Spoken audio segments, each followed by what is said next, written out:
여러분 안녕하십니까. 고종환 TV 부동산 애널리스트 TV에 오신 여러분을 환영합니다.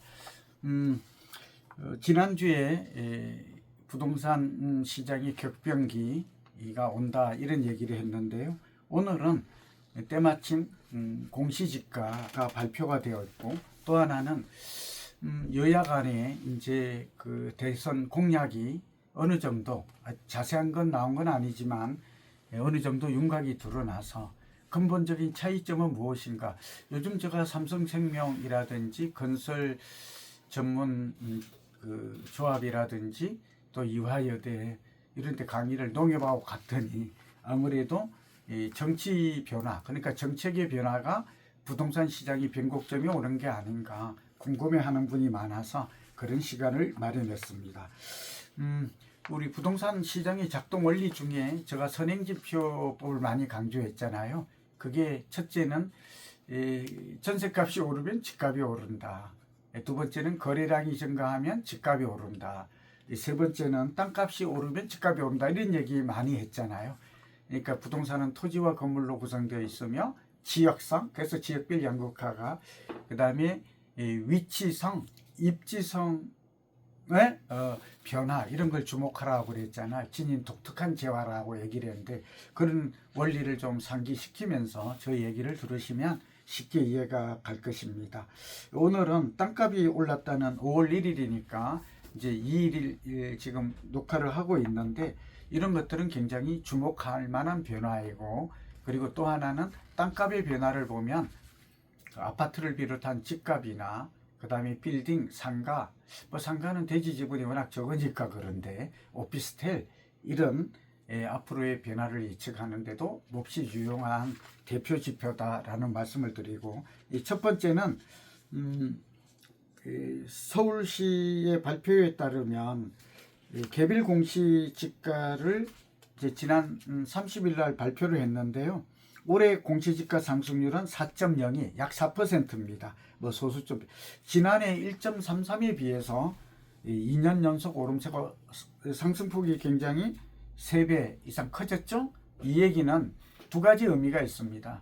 이제 땅값이 올랐다는 얘기는 서울시에 아파트가 올랐기 때문에 땅값이 오른 측면도 있겠지만 부동산 경기가 개선되고 있다, 회복되고 있다, 이런 뚜렷한 신호다라고 볼 수가 있습니다. 25개 자치구 중에서 평균보다 오른 곳은 강남구가 5.47, 용산구 5.21, 성동구 4.82, 서초구 4.8, 송파구 4.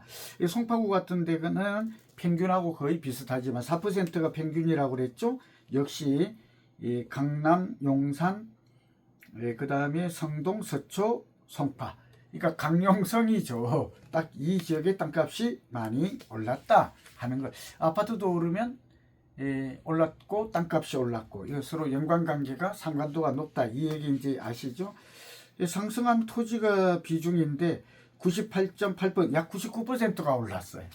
그러니까 내린 지역은 극히 드물다. 이제 서울의 땅값은 예측과 관련해서 보면 이제 올해 많이 올랐고 작년에 또 앞으로도 오를 가능성이 높고, 땅값이 오르면 부동산 경기는 전반적으로 주거용 부동산, 아파트를 비롯한 주거용 부동산과 또 상업용, 업무용 부동산, 빌딩, 상업용 부동산, 그리고 토지 그 자체도 올라갈 가능성이 크다. 참고로 제가 최근 통계를 보면 서울보다도 땅값이 많이 오른 곳이 용인시 처인구라는 말씀 드렸죠. 그러니까 처인구 땅값은 아마도 지금도 훨씬 더 많이 올랐을 것이다. 이런 게 통계로 지금 나타나고 있다는 말씀을 드립니다. 가장 비싼 땅이 어딜까요? 3.3제곱미터당 그 충무로 1가 24-2번지 충구죠. 이 땅이 3.3제곱미터, 그러니까 평당 5억 9,500만 원, 약 6억으로 기억해도 됩니다. 이렇게 가장, 이게 22년째 높거든요. 굉장히 부동의 1위다.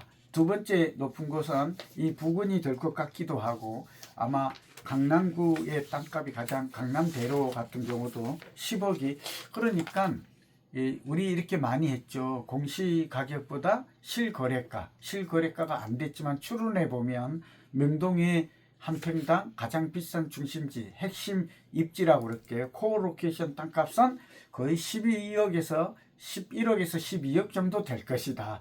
요즘 최근에 봤더니 강남도 땅값이 1, 2억 올랐어요. 오세훈 시장이 여기에 강남하고 선릉역에 용적률을 또 1800까지 올려주겠다 이런 발표가, 결국은 용적률이 높아지면 토지 가치가 부가가치가 높아지죠.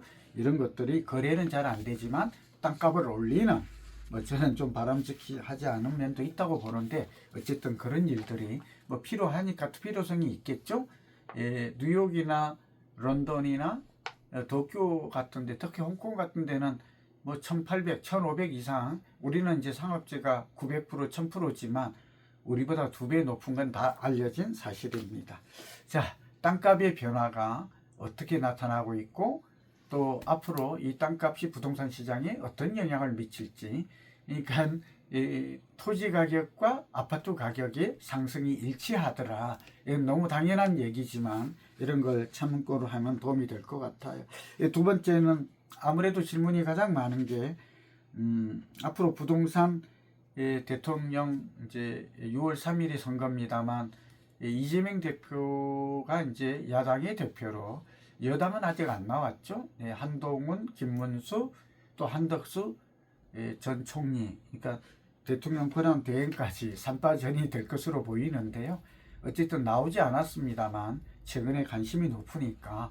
그리고 국민의힘은 후보마다 조금 뭐 좀 세부적인 건 다릅니다만 규제 완화, 세부담 완화, 공급 확대, 이건 거의 같거든요.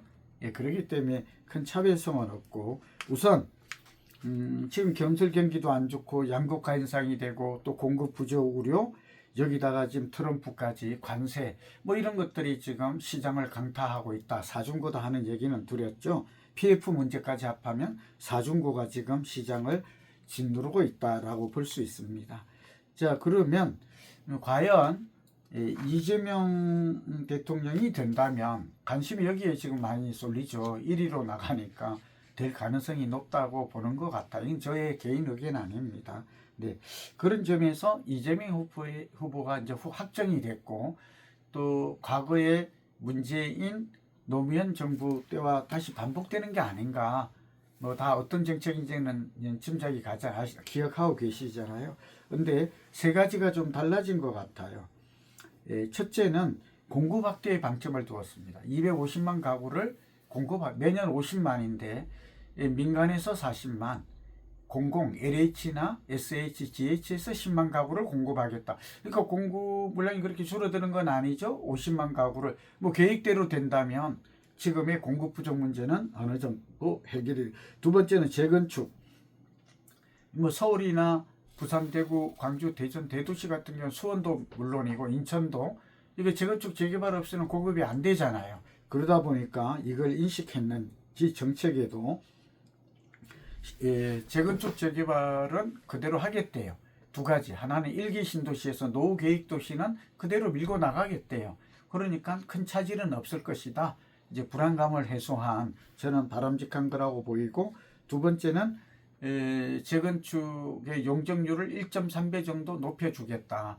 그리고 여기에 따라 재건축 같은 경우에는 초과 수익에 대한, 이익에 대한 부담금이 있었잖아요. 8천만 원 넘어가면 최대 50%까지. 이것 때문에 PF 고금리와 함께 재건축이 잘 진행이 안 된 부분이 있죠. 근데 이런 공약을 내걸었어요. 그래서 제가 볼 때는 이제 재건축도 과거의 노무현, 그 다음에 문재인 정부처럼 재건축의 규제 일변대로 투기가 보니까 또 이거는 불로소득이다 이렇게만 하지 않을 가능성이, 지금의 정책이 그대로 이어진다. 세부담도 크게 늘리지 않겠대요.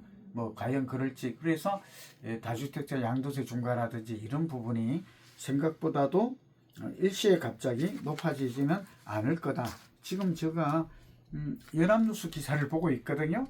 그래서 뭐 다른 기사도 그런 면에서 급격한 시장을 위축시키거나 옥죄거나, 또 세부담이 급격히 늘어나거나 재건축이 중단되거나 또 공급이 안 됨으로 해서 가격이 오르는, 급히 오르는 일은 좀 현재로서는 그럴 가능성은 적어 보인다. 또 하나가 이제 주택임대차 특별법을 해서 요 앞전에 민주당이 발표를 했잖아요. 현재 계약갱신 청구권을 한번 행사하면 그게 4년인데 이걸 10년으로.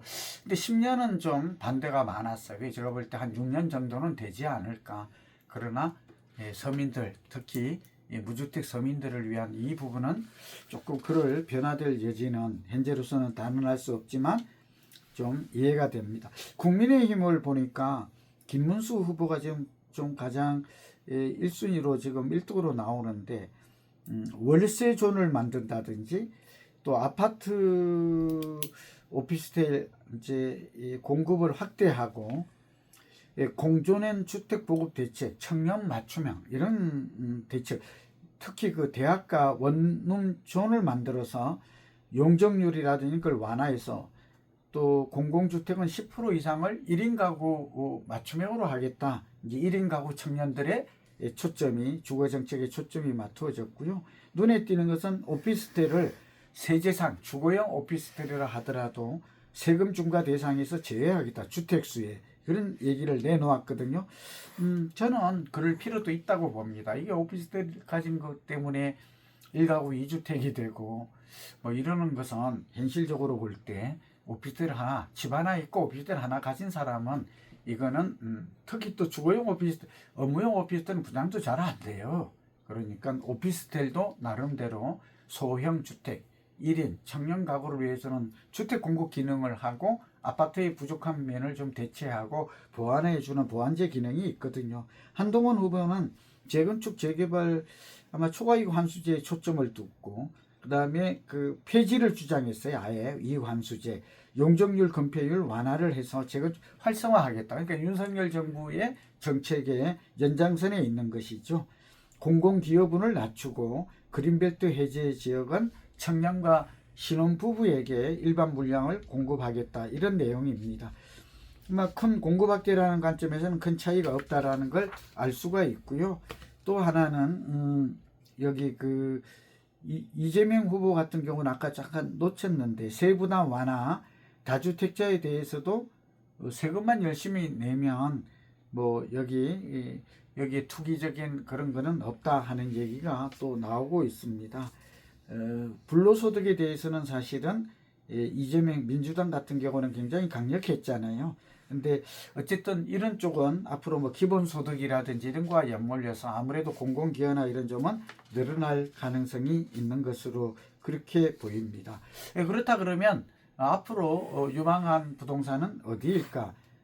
한덕수 총리님, 한덕수 저도 뭐 개인적으로 다 세 분 다 알기 때문에 국민의힘 같은 경우는 참 말하기가 좀 그런데요.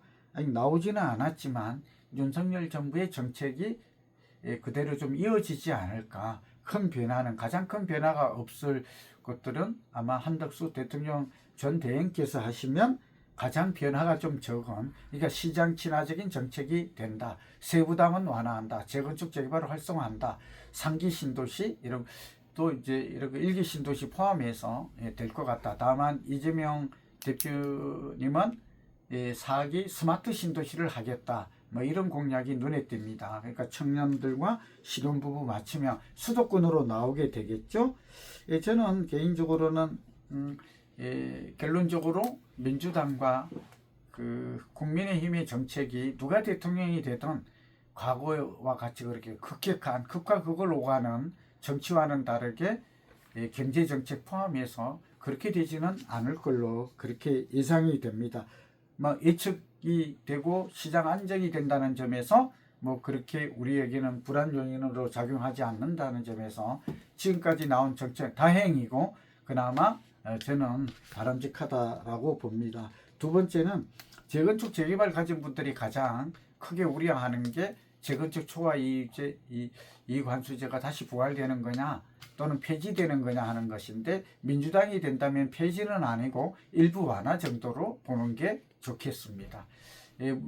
또 그 다음에 국민의힘이 된다고 해도 이 입법을 통과해야 되기 때문에 재건축 촉진법을 포함해서 야당이 반대하면 이 국힘 같은 경우에는 어떻게 할 수가 없는 그런 상황이, 그러니까 서로 정책을 융합하거나 상생하지 않으면 그런 현상은 다시 이어질 가능성이 있다라고 보여집니다. 다세대 다가구 빌라 질문 많은데요. 아파트가 오르면 다세대 다가구 빌라도 오릅니다. 그리고 재건축 옆에 있는 빌라나 연립주택은 굉장히 좋습니다. 그리고 강남의 도심권에 비싼 가난 아까 말한 명동이나 여의도나 이렇게 땅값이 오르고 건물비가 오르는 지역의 오피스텔, 특히 랜드마크적인 이 복합 개발이 이루어져 비싼 지역 있죠. 반포라든지 그게 반포 같으면 더 팰리스 호텔이죠. 그 다음에 청담동 같으면 프리마 호텔 예를 들면, 그 다음에 뭐 신사동에 있는 말하자면 리버사이드 호텔 이런 것들이 지금 줄줄이 하이엔드 주택으로 고급 서비스 레지던스 이런 뭐 고급 호텔이 될 수도 있겠죠. 이런 지역들의 주변은, 그러니까 오피스텔은 좀 사람들이 집값이 많이 안 오르지만 그런 지역들은 선별해서 투자한다면 저는 가능하다라고 보이고, 우리가 이제 그토록 다음 정부에게 두 가지를 제언하는데 양극화가 심화되었어요. 지금 서울과 특히 강용성, 마여모 이들 지역만 오르거든요. 다음 정부는 그런 것들을 좀 완화시키는, 양극화가 좋은 점은 가진 자들에게 돈만 많이 가져가는 소득의 양극화로 이어져요.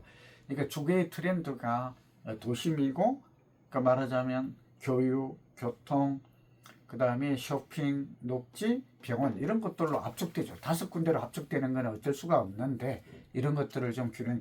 그 다음에 서울과 수도권도 지금 양극화되거든요. 그렇게 본다면 경기 인천에도 어떤 혜택 같은 것들이 좀 주어져야 되고, 그렇게 하려면 결국은 GTX A, B, C, D, E 윤 정부는 이게 발표만 하고 제대로 하질 않아서 그런데 자꾸 넓히기보다는 교통망이 이미 계획된 도시에 이런 예를 들면 안산성 같은 경우도 작년에 개통이 돼야 되는데 지금 내년 말도 지금 공사가 지금 사고가 나가지고 이것도 늦어질 판이에요.